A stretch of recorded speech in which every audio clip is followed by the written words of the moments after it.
On the campaign trail, former Vice President Joe Biden often touts his unique privilege of having served as number 2 in command under President Barack Obama.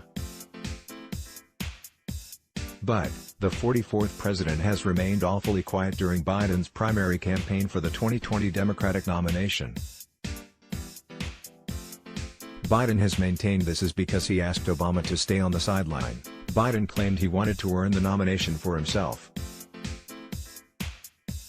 This excuse always seemed pretty odd, especially when an early endorsement could unite the party behind Biden instead of continuing the bloodbath of Democrats devouring themselves before the general election. Now, a new report out from the New York Times indicates that Obama may have never wanted Biden to run.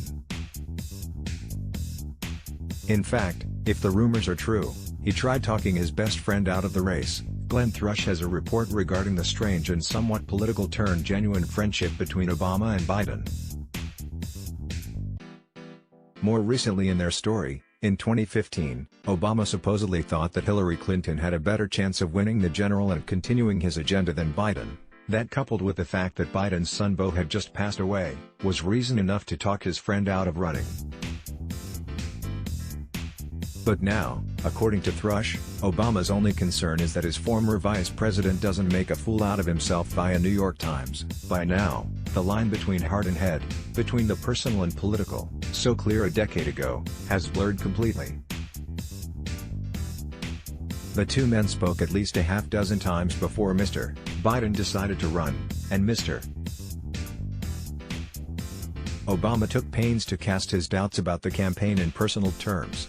"You don't have to do this, Joe, you really don't," Mr. Obama told Mr. Biden earlier this year, according to a person familiar with the exchange.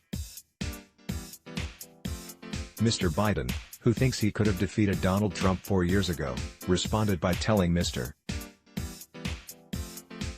Obama he could never forgive himself if he turned down a second shot at Mr. Trump. So, how is Obama going to help out his pal? Apparently, by playing a very behind-the-scenes campaign advisor. In March, Mr.